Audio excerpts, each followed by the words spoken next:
Okay, I do apologize. I had to cut off on that video because I forgot that you guys have in another page. So here you should be off to the last page, which is problems 13 through 18, or sorry, 13 through 17. For problem 13, you've got a cone. A cone has a diameter of 6.8 centimeters and a height of 12.4 centimeters. We want to know the volume of the cone. So now remember that the volume for a cone is going to be 1/3 of what you would do for the volume of a cylinder. So remember, volume of a cylinder was pi r squared, and then we multiplied it by the height. With a cone, you're going to take that information and multiply it by 1/3. Okay, because 3 cones fit inside of 1 cylinder of the same measurement. All right, so what they're giving to us here, they are giving us the diameter. We do not want the diameter. We want the radius. If the diameter is 6.8, then the radius is half of that measurement, which is 3.4. And then, of course, we have our height right here. Okay, so all we have to do is plug this information into this formula. Remember, this formula will be provided for you on your assessment. So volume is equal to 1/3 pi, which is 3.14, times r squared, which was 3.4 squared, times the height, 12.4. Okay, so we're going to type all that in. We're going to do 3.14 times 3.4 squared times 12.4, and then we're going to take 1/3 of that, and that's going to come out to a volume of 150.03, and it's just going to keep going on with a whole bunch of different values. We're just going to round it to 150.03, and that would be centimeters cubed. Okay, the sphere, volume of a sphere has a very specific formula as well. That is 4/3 times pi r cubed. 4/3 times pi r cubed. Okay, now the radius is half of this measurement, right? This is the diameter. The diameter happens to be 18. That means that the radius, which is going to be only half of that measurement, is going to be 9. The radius is going to be 9. So we're going to do 4/3 times pi, 3.14, times 9 cubed. So I'm going to calculate it all out as well. So 9 cubed times 3.14 times 4/3. And that's going to come out to a volume of 3,052.08, and that is meters cubed. All right, we need to find the volume of a sphere that has a radius of 11 meters. So they gave us the radius. All we have to do is plug it into this formula, 4/3 pi r cubed. So we're just going to do 4/3 times 3.14 times 11 cubed. So 11 cubed times 3.14 times 4/3. And that's going to come out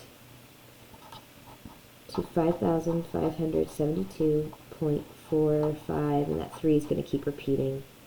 Okay, obviously, when they ask you to round, you'll round accordingly.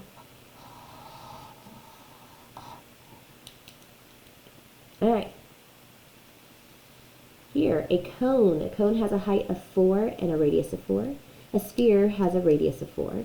Which shape has a larger volume, and by how much? So I want to know which one's bigger and by how much. That means you're going to subtract the two volumes to figure out what's the difference between the two. So let's start with the cone.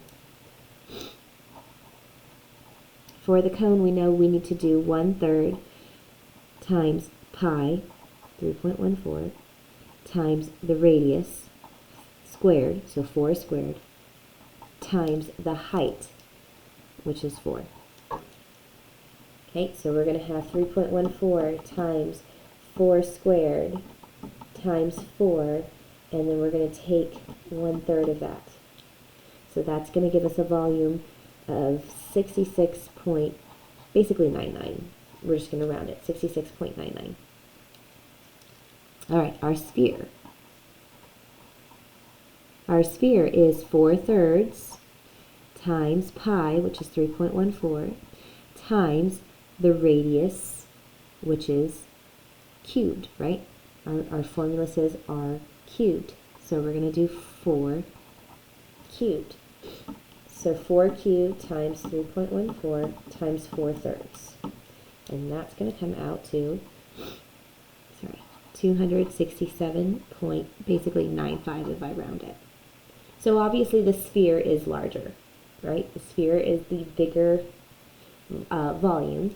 So now we're just going to go ahead and subtract them. We're going to figure out by how much. So we're going to do 267.95, and then we're going to subtract 66.99.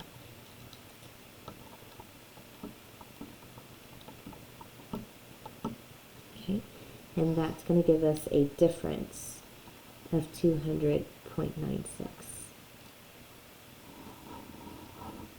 Okay, and then our last problem. So again, all we did here is we just found the volume of the cone, found the volume of the sphere, found the difference between the two. All right, for our last one, we're finding the volume of our composite figure. So this composite figure is made up of a cylinder and a cone. So the first thing that we want to do is find the volume of the cylinder. So for volume of my cylinder, I'm going to find the area of the base shape, pi r squared, and we're going to multiply it by the height. Okay, so I know that the diameter is 6. Diameter is equal to 6. That means that the radius is half of that. Radius is equal to 3. So we're going to do 3.14 times 3 squared, and then we're going to multiply by the height. Now, a lot of you probably immediately saw this and said, oh, the height is 18. That is not the height of the cylinder. The cylinder is only going from here to here. So that 18 goes from the very bottom to the very, very tip top of the cone. Now notice that the cone has a height of 4. So that means from this point to this point, this is 4. So we need to figure out what is the rest of it. We want to know what's the remaining amount so that it represents the height of whatever the cylinder is. So if you do 18 minus the 4, you're going to get that this height is 14. So we'll multiply that by 14. All right, so we're going to do 3.14 times 3 squared times 14, and we're going to get a volume for our cylinder of 395.64. Okay, now we're going to do the same thing for our cone. Remember, with our cone is going to be 1/3 pi r squared times the height. Okay, pi r squared times the height. Okay, so that height, I know I did it in a different color, but that height was 4. And then the pi r squared is still the same thing as what this pi r squared was.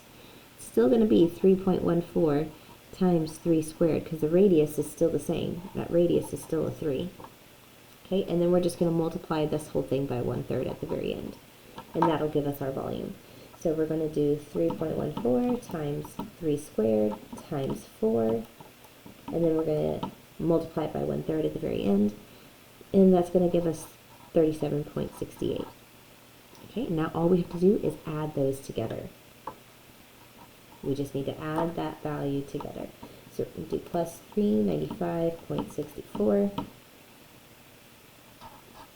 We get 433.32, and that is centimeters cubed. And that's it. That's all the information that you need to know and be comfortable with for your test on Wednesday. Make sure that you are studying. The study guide is your most useful tool. Anything that you have not completed, so if you didn't complete your digital day assignment or if you didn't complete your scavenger hunt assignment, then you should be working on those for the remainder of the class period. If you have finished everything, then you should be getting onto I Ready My Pathway.